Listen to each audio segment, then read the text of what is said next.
इंदौर की देवी अहिल्या विश्वविद्यालय में रैगिंग कांड का बड़ा खुलासा हुआ है। यूनिवर्सिटी के institute of engineering and technology में हाल ही में सामने आए मामले की जांच एंटी रैगिंग कमेटी ने पूरी कर ली है।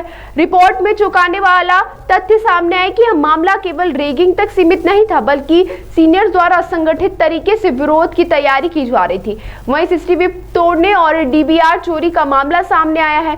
जांच रिपोर्ट के अनुसार सीनियर छात्रों ने प्रथम वर्ष के स्टूडेंट्स पर दबाव डालकर उनसे फेक आईडी बनवाकर उनसे सोशल मीडिया पर पोस्ट वायरल करने और नेपाल में हुए जेनजी स्टाइल प्रोटेस्ट की तर्ज पर विरोध की तैयारी करने को कहा था। फर्स्ट ईयर छात्रों पर दबाव देकर ट्विटर अकाउंट बनाने और सीनियर्स द्वारा भेजे गए सभी मैसेज रीट्वीट करने के लिए मजबूर किया गया था। इतना ही नहीं, बल्कि उन्हें चेतावनी दी गई थी कि अगर इंस्ट्रक्शन नहीं माने गए तो छात्रों को पैच आउट कर दिया जाएगा। वहीं छात्रों से उनके पर्सनल जीमेल के अलावा फेक जीमेल और ट्विटर अकाउंट भी खुलवाए गए।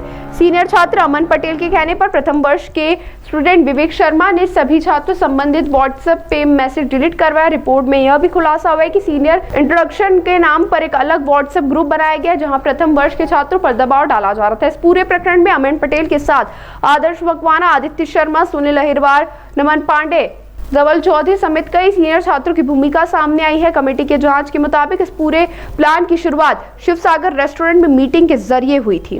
अभी कुछ दिन पहले कुछ छात्रों ने रैगिंग की थी एक छात्र की, जो सेंट्रल गवर्नमेंट में उन्होंने एक शिकायत की थी। हमेशा जब भी रैगिंग होती है उसकी एक गाइडलाइन है, उस गाइडलाइन के अनुसार कार्रवाई की गई थी। उसमें कुछ बच्चों को, कुछ सीनियर बच्चों को फाइन वगैरह किया गया था और हॉस्टल से बाहर किया गया था। तो उन बच्चों के द्वारा जो पता लगा है अभी हम लोगों को कि उन बच्चों के द्वारा जूनियर, चूंकि उनको निकाला गया है और इस तरह का फाइन वगैरह है, तो कुछ आक्रोश है उनके मन में। उसके अंतर्गत इन्होंने जूनियर बच्चों को बुला के धमकाने का कुछ कार्य किया है, जो विश्वविद्यालय के बाहर किसी रेस्टोरेंट में उन्होंने बुलाया था और वहां पे इन लोगों को कुछ इंस्ट्रक्शंस दिए गए। उसके फलस्वरूप बच्चों ने आके, अब ये नहीं पता कि किन बच्चों ने किया है, परंतु जानकारी में ये आई है कि जूनियर या सीनियर बच्चों ने सीसीटीवी के कैमरे और डीवीआर वगैरह तोड़े हैं और चुरा ले गए। नेपाल की तरह का प्रदर्शन करने की बात की गई थी रिपोर्ट में, ये बात भी सामने रिपोर्ट में ये बात की जरूर गई है, परंतु नेपाल का एंगल इसमें जोड़ा जाना मुझे अभी प्रतीत होता है कि बहुत जल्दबाजी है, जब तक कि हम इसकी प्रॉपर जांच ना करें। कमेटी ने अपनी रिपोर्ट में ये बात कही है कि छात्रों से कुछ फेक जो आईडीज हैं वो बनवाई गई थी, जहां पर रेस्टोरेंट में बुलाया गया था, उनसे अलग अलग आईडीज क्रिएट करवाई गई और उससे कुछ ट्वीट्स जो हैं वो करवाने की उनको बात कही गई थी कि भविष्य में कुछ ट्वीट्स जो हैं उनसे किए जाएं, उससे वायरल किए जाएं। और रिपोर्ट में भी ये लिखा गया है कि जी हाँ, ये जांच में ये पाया गया है कि लोगों से कुछ अकाउंट्स बनवाए गए जीमेल और ट्विटर्स के, परंतु इसका मकसद क्या है ये अभी अज्ञात है। लेकिन जांच रिपोर्ट में ये भी कहा गया है कि जैसा नेपाल में आंदोलन हुआ था जैन जी, उसी की तरह जी, उसमें एक आध किसी छात्र ने जैन जी जैसा शब्द का इस्तेमाल किया है। रिपोर्ट में भी उन्होंने इस शब्द का इस्तेमाल किया है, परंतु जैन जी का मुद्दा इसमें यदि संलग्न है या नेपाल वाला मुद्दा संलग्न है तो उसकी विस्तृत जांच आवश्यक है। जो दोषी छात्र हैं, जो सीनियर्स हैं, उन पर आगे क्या कार्रवाई की जा रही है?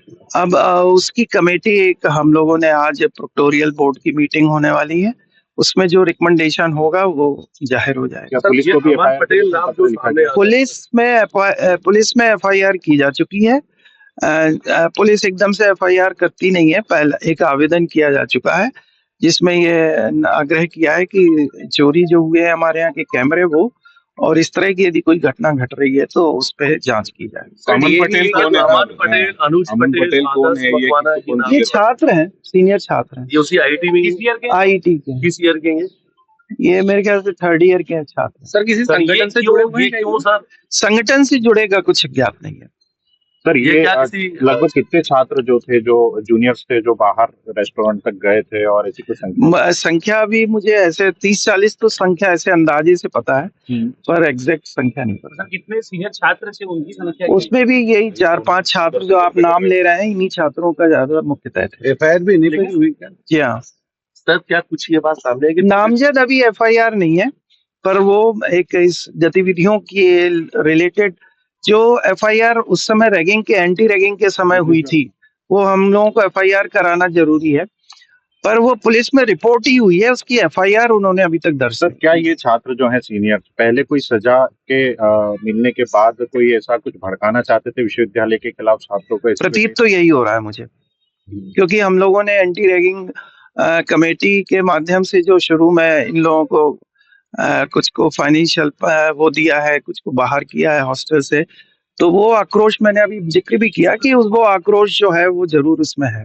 किसको बाहर किया था इसमें? अमन पटेल? हाँ, जो आप नाम ले रहे हैं, अभी मुझे एग्जैक्टली नाम नहीं मालूम है। इन छात्रों को बाहर किया गया था? बाहर किया गया, हॉस्टल से बाहर कर दिया? कुछ को हॉस्टल से बाहर किया गया है, कुछ पे ये आर्थिक दंड भी किया गया है, और कुछ को ये भी किया है कि आप सेमेस्टर के लिए डिबार है। सर पुलिस को जो आवेदन दिया गया उसमें क्या कुछ बिंदु हैं सर? किस तरह के बिंदु हैं उसमें? भी ये नेपाल जैसी घटना का जिक्र किया गया? ये मुझे अभी ज्ञात नहीं है, मैं पता लगाना पड़ेगा मुझे।